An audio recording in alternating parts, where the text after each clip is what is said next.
Bienvenidos a todos. Y ahora, bueno, vamos a empezar entonces. Vamos a empezar hablando de genes supresores tumorales. En este caso, sobre todo para los que estuvieron en los vivos anteriores, que ya son siempre... Oh, hola Kevin, que son siempre los mismos seguidores que están acá. Recordarán que el vivo pasado estuvimos hablando de los oncogenes. Bueno, hoy vamos a estar hablando de los genes supresores tumorales, como una categoría y como una familia de genes que es bastante distintiva de lo que son los oncogenes. Entonces, recordar que los genes supresores tumorales son genes, hola a todos los que acaban de entrar, son genes que tienen que ver con la homeostasis celular. Son los genes que normalmente controlan el crecimiento celular, ya sea colaboran en frenar el ciclo celular, colaboran en inhibir el crecimiento, favorecer la diferenciación celular, bloquear el ciclo celular dejando la célula en senescencia, o sea, en senescencia significa que la célula quede viva, pero que ya no replique más. Hola Laura, ¿cómo estás? Y que no replique más. También los genes supresores tumorales tienen esta capacidad para facilitar de manera indirecta la apoptosis celular. Y también algo que es muy importante, tener en cuenta que los genes reparadores del ADN, si bien tienen su función específica y si bien no tienen que ver específicamente con las funciones de crecimiento y ciclo celular, sí es real que también favorecen a la diferenciación y fundamentalmente a lo que es la estabilidad genética, a la estabilidad genómica. Y por el tipo de mutaciones que pueden sufrir, podríamos decir que los genes reparadores del ADN también formarían parte de lo que son la familia de los genes supresores tumorales. Así que para este vivo, tanto a genes reparadores del ADN como a genes supresores tumorales, no es que los vamos a considerar como igual, pero los vamos a considerar como grupo. Con lo cual, los genes supresores tumorales pueden, entonces, entre todas estas funciones que yo les dije, vamos a resumir todo lo que hacen los genes supresores en 3 puntos. Su función va a estar vinculada a que son capaces de inhibir a los oncogenes.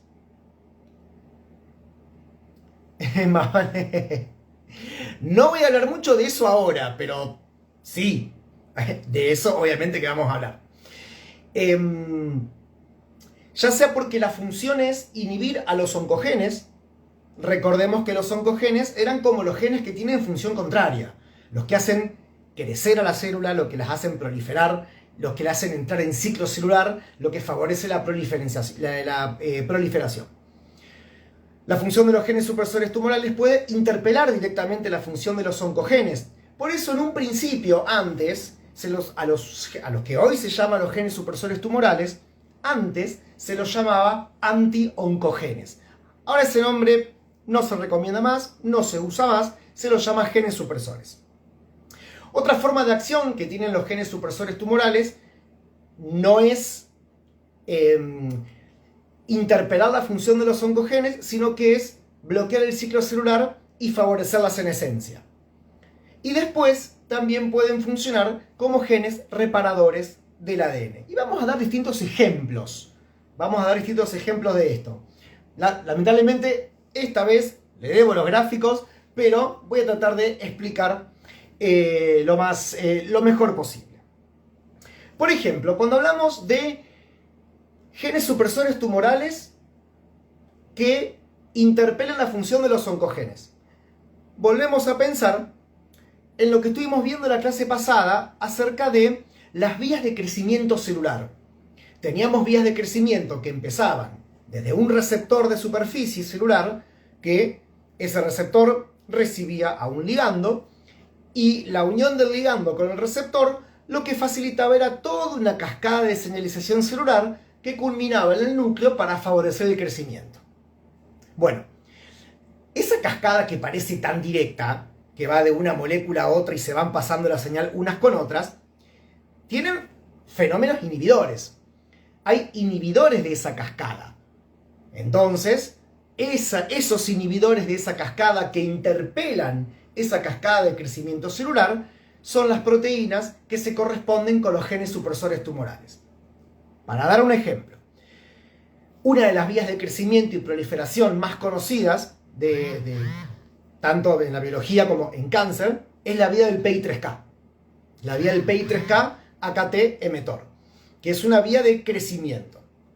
A su vez, esta vía se ve inhibida por una proteína que se llama PTEN, que es un inhibidor justamente de la proteína AKT.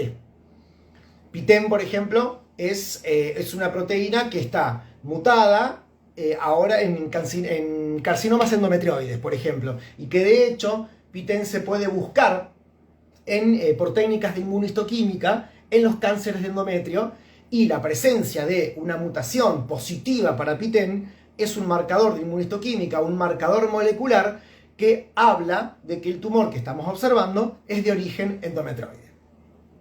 Eso para dar un ejemplo y llevarlo a la práctica habitual, a lo que vemos siempre. Otro ejemplo muy característico de un gen supresor tumoral conocido por todo el mundo por excelencia es el famosísimo gen APC, que es el gen de la adenomatosis coli.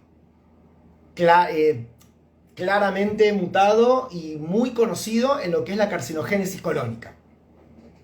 ¿Cómo funciona el gen, la proteína APC? ¿Y por qué? Estos ejemplos yo se los doy para que ustedes puedan llevar a sus cabezas el motivo de por qué son supresores tumorales, por qué inhiben el crecimiento. Por ejemplo, en el caso del gen APC, es una proteína que lo que hace es tener secuestrada a otra proteína, que es la proteína de la beta-catenina. La beta-catenina, al estar unida a la proteína APC, este APC lo que hace es llevarla para que la proteína beta-catenina pueda ser degradada, ¿no? La beta-catenina, ante el estímulo apropiado, se suelta de la proteína APC, ingresa al núcleo celular y actúa como un factor de transcripción genético que facilita y ayuda a la proliferación celular. Si APC está mutada, ya sea porque está mutada puntualmente o porque está perdida por lo que sea, lo que ocurre es que la beta-catenina deja de tener conexión con APC. Y al dejar de tener conexión con APC, la proteína beta-catenina está permanentemente ubicada en el núcleo, actuando como un factor de transcripción.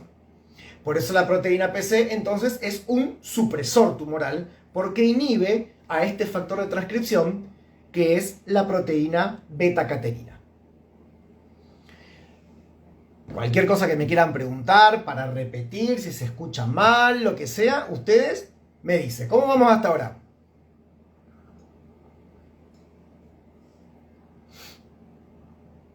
Hola.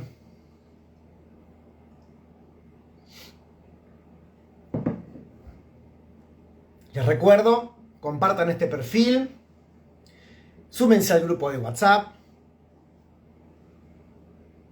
Re bien, perfecto. Yo, viste, la costumbre de la docencia con imágenes, a veces siento que les estoy hablando y no sé si se entiende lo que les voy diciendo. Ustedes díganme si a pesar de que no hay imagen, se comprende lo que yo les estoy contando.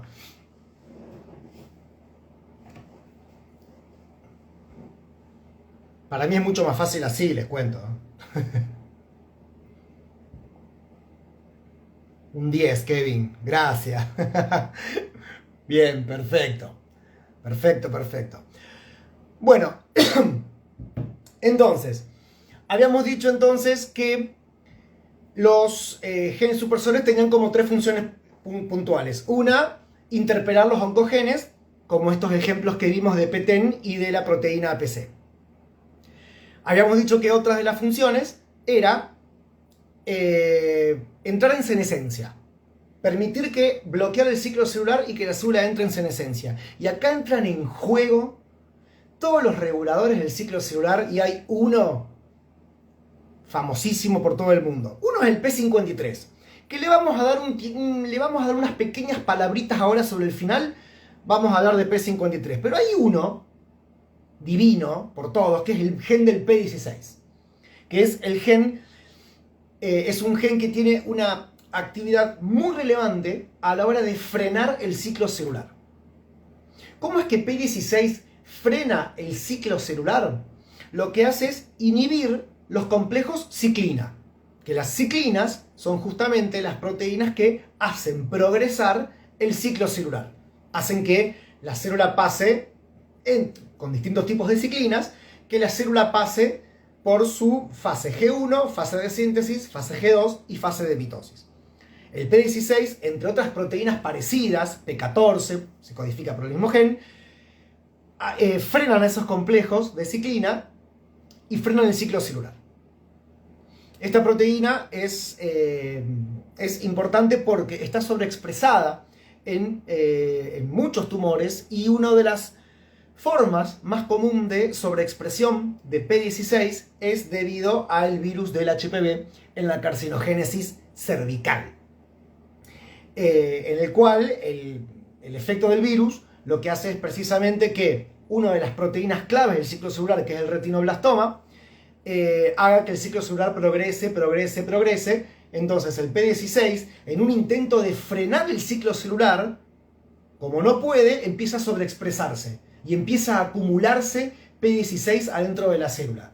Por eso nosotros, los patólogos, a veces en algunos contextos, nos pueden pedir inmunomarcación con proteína P16 para observar lesiones escamosas que estén mediadas por el virus del HPV. Eso los podemos ver en las lesiones tanto invasivas, en los carcinomas escamosos, como en las lesiones preinvasivas. Bien.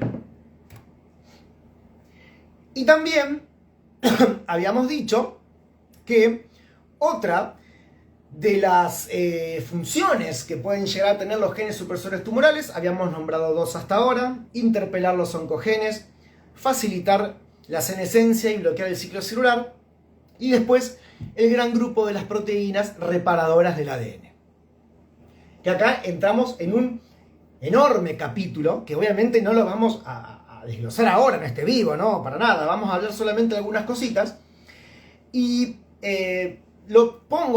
traigo a los genes reparadores a esto porque su forma de lesión y su forma de pérdida es muy parecida a los genes supresores tumorales, con lo cual biológica y funcionalmente se comportan como genes supresores tumorales.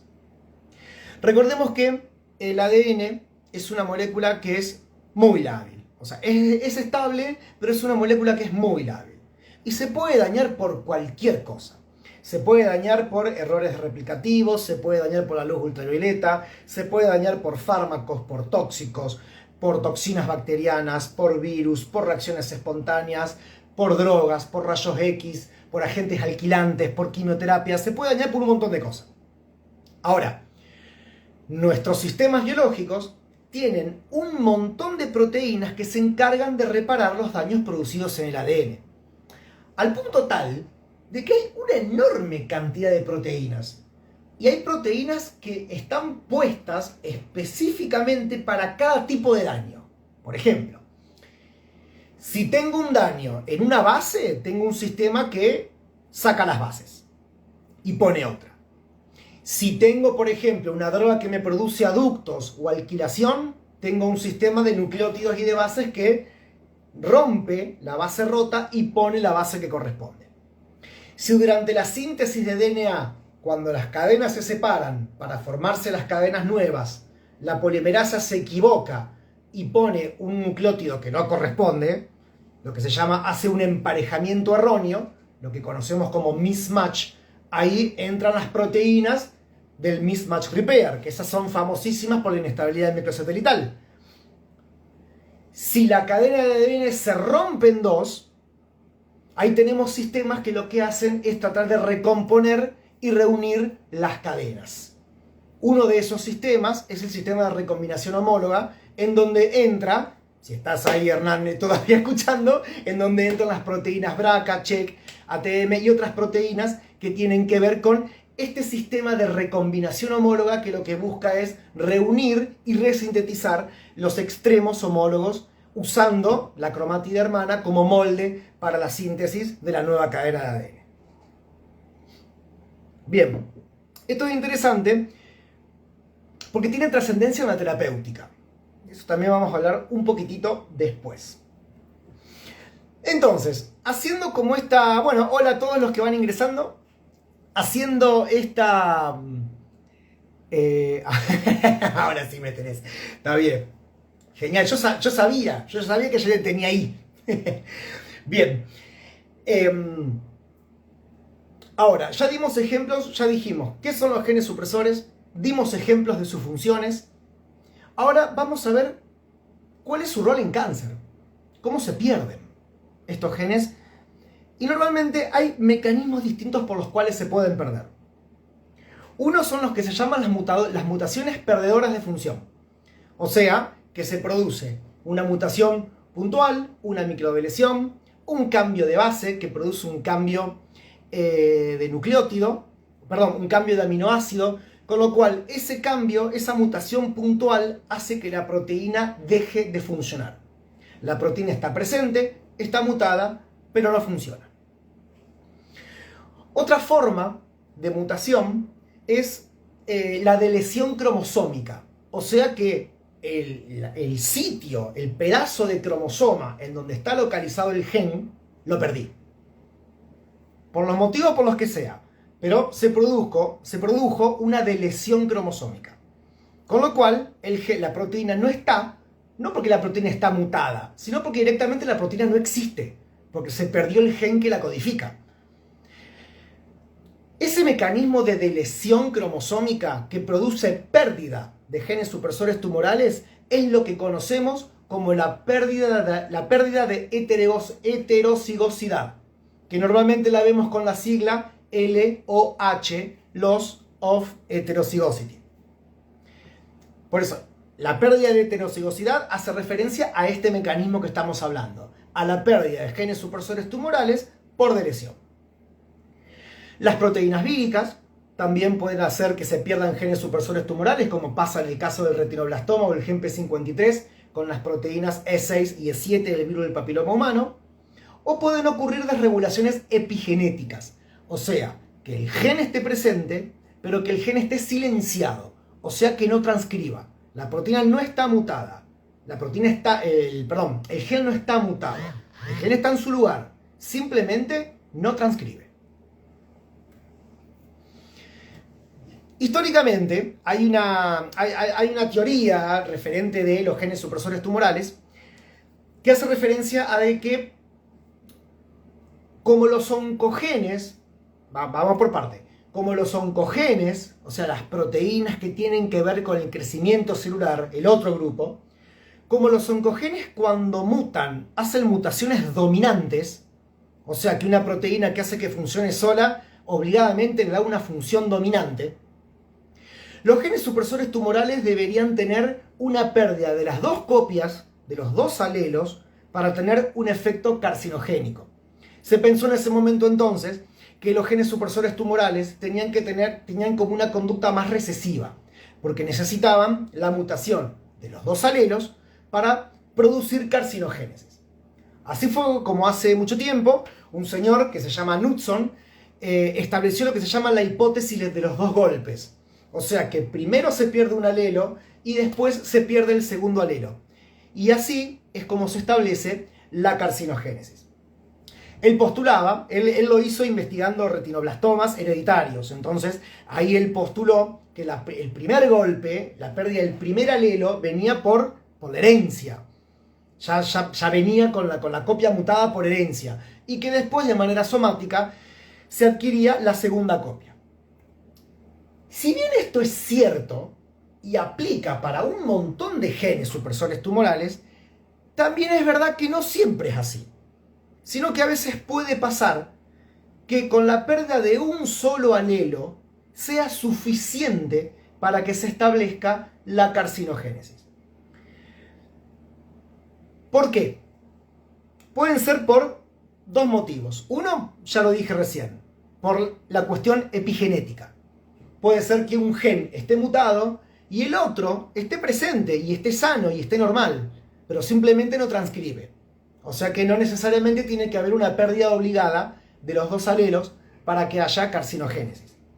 Y otro fenómeno fundamental es que a veces la pérdida, presten atención acá, la pérdida de un alelo, o sea que significa de que si yo pierdo un alelo porque está mutado y me queda el otro, la cantidad de proteína que fabrica el alelo sano no alcanza para cumplir con la función biológica. A ese fenómeno se le llama fenómeno de haploinsuficiencia y aplica para proteínas como por ejemplo el P53. ¿Cómo vamos hasta ahí?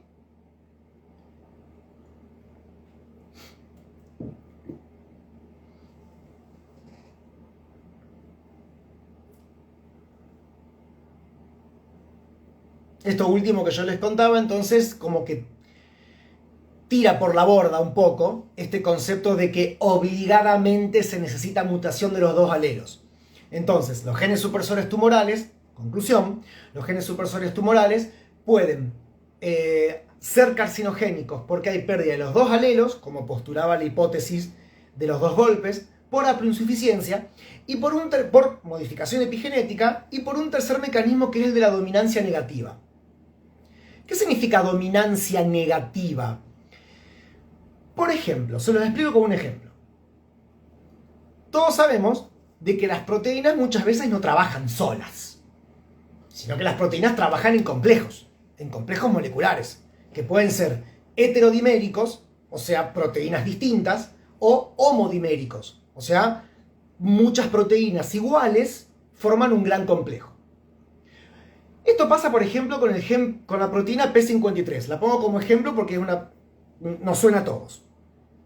La proteína P53, si está mutada, para poder trabajar la proteína P53, necesita formar un tetrámero. O sea, que haya 4 proteínas de P53 formando un complejo molecular. Yo tengo 2 alelos que me van a fabricar proteína P53. Uno está mutado, me va a dar una proteína anormal. El otro está sano, me va a dar una proteína normal. Pero ¿qué pasa?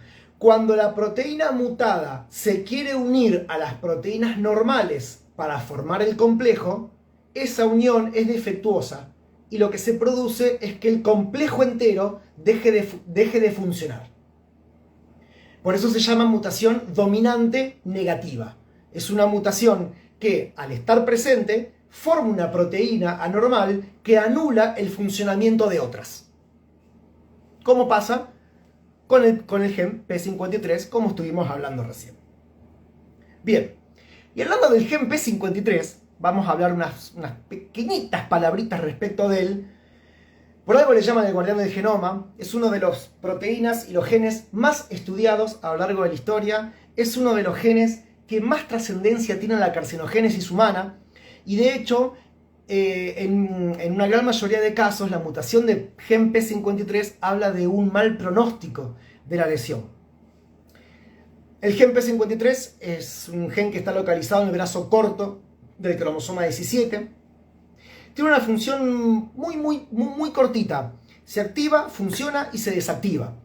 Porque está muy minuciosamente regulado por 2 proteínas, que son la proteína MDM2 y la proteína ARF, que hacen un juego entre ellas, que cuando se activa P53, el propio P53 activa a la proteína MDM2 para que MDM2 la apague. O sea que el propio P53 autorregula su función. La falta de P53 se asocia invariablemente al desarrollo de tumores. Todas las personas con alteraciones de gen P53 desarrollan una lesión. De hecho, existe un síndrome que se llama el síndrome de Li-Fraumeni, en el cual el paciente genera múltiples tumores, fundamentalmente sarcomas o patologías hematológicas, por la falta del gen P53. Esta proteína tiene muchas funciones porque ella solita es como el gen supresor máximo. Inhibe la función de los oncogenes, tiene que ver, o sea, se activa cuando hay daño del ADN, o sea que de manera indirecta actúa en la reparación del ADN, favorece la apoptosis, detiene el ciclo celular y si todo esto no se cumple, activa directamente la apoptosis ella. Con lo cual es el gen supresor por excelencia. Esta proteína hace todo solo. Hay algo que es interesante, que estas funciones, a ver cómo se los puedo contar. Más allá de lo interesante que sea desde lo biológico, por supuesto, entender cómo funciona el P53, no es pavada de cosa que una proteína tenga la capacidad para favorecer la apoptosis y detener el ciclo celular. Porque en esto va a tener mucho que ver la terapéutica. Si yo, por ejemplo, a una célula le tiro radioterapia o le tiro una quimioterapia y produzco daño genómico, el P53, si funciona, va a detectar el daño genómico generado por la terapéutica y va a hacer que la célula entre en apoptosis. Una célula en la que falla P53, muchas veces las terapéuticas, fundamentalmente algunas quimioterapias, no funcionan porque se produce daño genómico, pero al no activarse la proteína P53 porque está mutada, porque no existe o por lo que sea, estamos dejando de tener un mecanismo que se dé cuenta de que existe daño genómico y que automáticamente conduzca a la célula a la muerte celular. Dicho esto, es la importancia que tiene el P53 como un factor pronóstico. Muchas veces un tumor que tiene P53 mutado habla de un tumor que tiene un pronóstico desfavorable debido justamente a que la terapéutica en muchos casos no va a funcionar. Bien. Y en cuanto a la terapéutica, acá tengo muy pocas noticias. La verdad, me gustaría darle más información y más noticias, pero mucho no hay. Así como los oncogenes, o sea, el otro grupo del que estuvimos hablando el miércoles pasado, así como los oncogenes, existen un montón de terapéuticas para oncogenes y de hecho la gran mayoría de las terapéuticas son para oncogenes. No podemos decir lo mismo para genes supresores tumorales. Y esto tiene un fundamento biológico. Para diseñar un fármaco, es muchísimo más fácil poder diseñar un fármaco que bloquee una ganancia de función de un oncogen, como por ejemplo inhibir el EGFR, ponele, que diseñar un fármaco que restaure un gen perdido. Por ejemplo, si yo tengo delesión de un gen, tengo delesión del gen, o sea, quiere decir que la proteína no está porque el gen se perdió, es muy difícil diseñar de manera terapéutica un análogo de un gen perdido o un análogo de la proteína entera perdida. Al menos hasta ahora, esto no hay. Sí hay terapias en investigación de nucleótidos antisentido para tratar de refuncionalizar el ADN de genes supresores tumorales, pero mucho más que eso no hay. Por otro lado, sí hay una terapéutica de manera indirecta que funciona para cuando hay déficit de recombinación homóloga o cuando hay déficit de proteínas reparadoras del ADN. Y en este caso acá entra en juego la proteína, voy a dar un ejemplo, la proteína BRCA, el BRCA1 y el BRCA2. La proteína BRCA, yo le digo BRCA, pero en realidad es la proteína BRCA1 y la proteína BRCA2, son proteínas que tienen que ver, como les dije al principio, con la reparación del DNA cuando hay ruptura de doble cadena. Y estas proteínas no son las que de manera directa son las que recomponen el ADN, sino que la proteína de BRCA en realidad actúan como el andamio sobre el que se van a parar los albañiles para reconstruir la molécula. Porque son otras las moléculas que terminan cosiendo y atando el ADN, por así decirlo. El BRCA actúa como una proteína de andamiaje para esas otras proteínas. Si falta BRCA, todo el sistema se cae. Y pensémoslo, presten atención a esto. Si yo tengo en un tumor una pérdida de una proteína como BRCA, que tiene que ver con la reparación del DNA, significa que, por defecto, ese tumor tiene una gran cantidad de alteraciones genéticas debido a la ausencia de estas proteínas reparadoras. BRCA no está, pero hay otras proteínas que se van a encargar de reparar como pueden. Yo me puedo aprovechar terapéuticamente, yo me puedo aprovechar de este fenómeno. Y lo que puedo hacer es inhibir otro sistema reparador aparte. ¿Sí? ¿Me van siguiendo? Por ejemplo, esto es lo que justifica el uso de una droga que se llama olaparib. El olaparib lo que hace es inhibir farmacológicamente otras proteínas reparadoras del ADN. Con lo cual, lo que se termina produciendo es un colapso celular. Porque a nivel biológico, PARP, inhibidores de PARP, muy bien, inhibidores de PARP. Porque a nivel biológico, la célula se banca la pérdida de un sistema reparador, pero no se banca la pérdida de dos sistemas reparadores. Uno por mutación y el otro por inhibición farmacológica. No se banca semejante pérdida. Se produce un colapso total. A este fenómeno es lo que se le denomina el fenómeno de letalidad sintética. Con lo cual, estos inhibidores de PARP lo que producen es justamente... lo acabo de decir. Letalidad sintética. Eso. Ahí está. Eso quería decir. Con lo cual, existen terapéuticas para esto. Fundamentalmente, el uso de olaparib, que empezó fundamentalmente a nivel de los carcinomas serosos de ovario, pero que también se extiende a otros tipos de tumores. Y... a ver, ¿qué más? Pues yo vi viendo la presentación que les iba a mostrar, pero bueno. Bueno, y con todo esto que les acabo de contar, por hoy no tengo más nada que decir.